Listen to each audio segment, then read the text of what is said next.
Hi, welcome to Transitional News, where we review current events through a prophetic lens. I'm Sherry Erb. And I'm Mary Beth McElroy.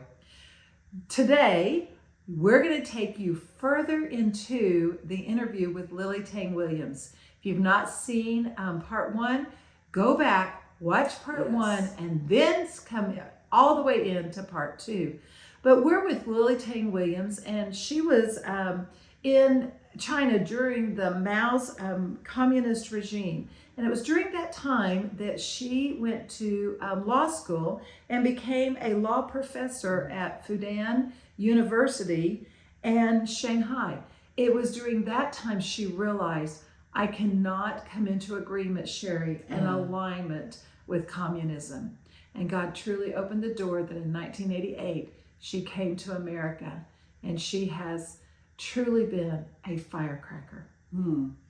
One of the things that we were so impressed with as she began talking was, she just said, socialism will not allow diversity of thoughts. Yes. And that we must be educated to communicate that we disagree, and then why, being able to explain that why. And we are just so looking forward to you hearing part two and the insights that she has regarding some points of how to pick up on socialism and the subtle hints within our own nation. Stay tuned. But we'll have to do our own part to contribute to our country. Yes. Well, I think Sherry has another question. Sherry, let's ask another question. One of the things that I think is important is so many of us, especially those of us who have been in the higher education departments of life, we've got so many socialistic thinking professors and teachers in high school, now even down into the junior high, that we get inundated and our brains kind of just accept socialistic teachings, not understanding, what I'm hearing is socialism. Yes. So Lily, I did want to ask you, from your point of view, what do you see as being one of the top signs that communism is starting to work in America? Well, that I have been going to schools and colleges to trying to educate the youth. And what I noticed is that we are not really educating our students properly with real history. That's true. And you have to look into even the colleges when teachers are trained, educated, by professors in colleges, like teachers' colleges, they're leaning left. When you say leaning left, it's not like they're just regular rank-and-file Democrats. I'm talking about they always look at the government as solutions. Yes. And of course, some have good intentions or want to help the poor, want to help the people who are not so well off. I understand that. But they don't understand that America is founded on a set of ideals, values, which is freedom and the free market and free enterprise and meritocracy and rule of law. Yeah. We cannot always look at the government as a solution to our problems. Because the government just keep growing, get super powerful, out of control spending. Pay attention. And at the cost of individual freedoms and the free market principles. Yeah. As a result, look at today's our country, right? You got $36 trillion debt. So when you look at the education, when they start to teach our people, our students, to always demonize kind of free market capitalism, said profits are evil, corporations are evil, always blame corporations for causing the problems, but they never hold the government accountable. It's like a government is like all the people are angels there, or they're godlike leaders. So I said, no, the government is the one caused lots of those problems we have to deal with today. Yes. And they're indoctrinating our kids to believe what they want them to believe. Yes. Yeah. Which for me, the sign is what I saw in China. They don't want you to believe God. They don't want to believe families. They don't want you to believe each other as fellow citizens, but they want you to believe the government, mainstream media, and social media, and get the kids to become social justice warriors. And I saw that in China. It's use young people, brainwash them to be certain social justice warriors to achieve their kind of left and the socialist agenda to get government more powerful to do this or that. and they believe in high taxation. They believe that the corporations are all just bad people and greedy. But instead of stick to American founding fathers, ideals, which brought me to this country, the Declaration of Independence, the U.S. Constitution.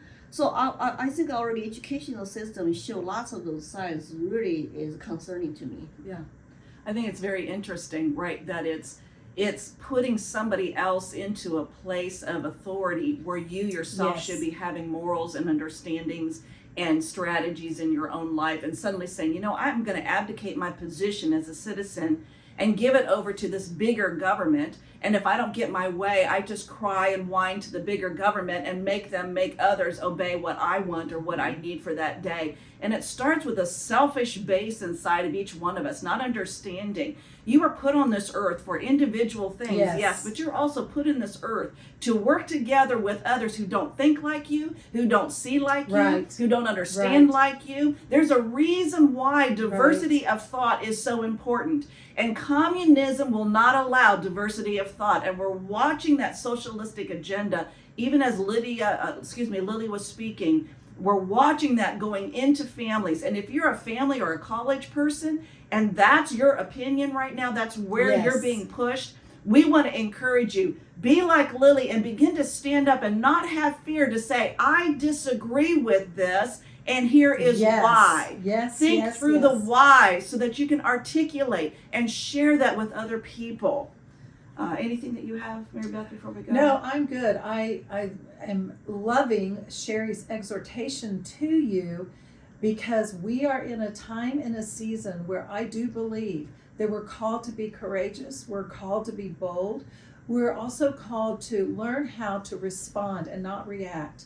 And learning to respond is a self-discipline, but when we're learning to respond, we want to be able to know our why. And if I've noticed, Sherry, that as we talk to different ones, and they have maybe a different opinion or a different perspective than we do, and when you ask, please tell me what your thoughts are on that and why you believe what you believe, many times they don't know how to respond. They know how to react, but they don't know how to respond. And so you get reaction, and you've really never gotten the response. And so, Lily, I see this. I see that you have been obviously here for 30 years, obviously had experience in China, and you are responding. Well, that I always want our citizens to be united, to treat each other with respect. And even though some people might disagree with us, I always encourage people to be kind, to have conversations going, and keep smiling. Because if we divide our people, that's another tactic they use. They want us to hate each other, to be jealous of each other, and to divide us so they can then push through the agenda. Because people still can vote, right? So we have to win our fellow citizens over by having conversations. We especially have to go out, reach people, to the people who might disagree with us. So you might learn something from them and listen to them. And so when they have questions, they trust you, they like you, they will say, tell me about that again. Because of the censorship, that's another sign of communism. They do not tolerate the truth and also different opinions. When they talk about DEI, exactly right, diversity. It only means diversity of the skin color, race, but the thought, ideas, personality, there's lots of diversity we should talk about. And then talk about DEI inclusion.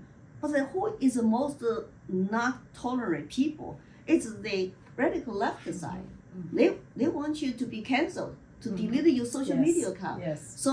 But if we go out in person, engage with our fellow citizens, and I think it's a lot more effective, because once they like you, they trust you. And even though it might be different party, different groups, but they were likely to, keep asking you questions if something happened to them in their own life. I like that. So what do you see maybe giving one or two or three different ways that our viewers and people within our community, how can they begin to engage for that very thing? I would encourage you to go out to your local communities and like be helpful. And if there are local charity organizations get involved to help people, because there are lots of people who are involved in private charities, might be the people also disagree with us, or even not political, but you are there to make friends with them. Yes. I even founded like my ladies group in my town of Ware in New Hampshire. It's called Wear Pink. So we get together once a month, have lunch or have potluck, have dinner, and the people want to make friends. And I even made a rule: no politics, but just to make friends, have fun. Yeah. And there are lots of people who are caregivers and take care of their family. They have lots of issues in their lives. They need to have friendship, and just with the ladies. And I started 2021 during the pandemic, and now one person now have like 135 members. That's so great, Lily. That's awesome. And That's it's not so political. great, Lily. It's not political. Getting to know. So a good way to engage is get to know the people around you, whether they're neighbors, like she said, get involved with a nonprofit or a charitable organization, or even those of you who are involved in church type leadership, get involved in leadership things. Start something in your home like she did with gathering people. Just come together. You don't have to talk about, like she said, politics. Now, politics may come up, but begin to engage. It's one way. Get to know the people. People are valuable. Without people, there's no nation. You can have all the structures in the world and all the rules, but if there are no people, you don't have a nation. So do that. Begin to engage in that regard. Do you have another suggestion for people? And I know people complain to me, that during the pandemic that lots of family members are not even talking to each other. Yeah. And you have in-laws, you have grandchildren. Sometimes just because of yard size, It's been heartbreaking. it's like it's heartbreaking. I always tell people when you get together with family members, I think keep them close, regardless how much they disagree with you. But be available. Don't lecture each other. When you lecture, people shut down their ears. They don't want to hear it, or they might just cut you out of their life. I think it's important to put the politics aside. Let's talk about common ground. Yes. Other things we agree with. Yes. Fun, kids, food, health, vacations. There's so many other topics. Oh, come on. Yeah, right. It's true. That's very true. And make it a positive when you gather as a family. But once they like you, they might privately ask you a couple questions. And even though they know, you're Republican or you are, some supporters of some politicians, it's okay. But it doesn't have to come up when you get together as families, right? Right. And Right. I think the Chinese philosophy they call it like a 知己知彼，百战不胜, to keep your opposition closer to you, and you will win every battle. So they are even talk about keep your enemies closer, right? Yes. So why not keep your friends and family Yes. close to you all the time? Because you want them to reach out to you when they do have questions. So don't take it personally. Over the politics, and as I'm saying, and always smile.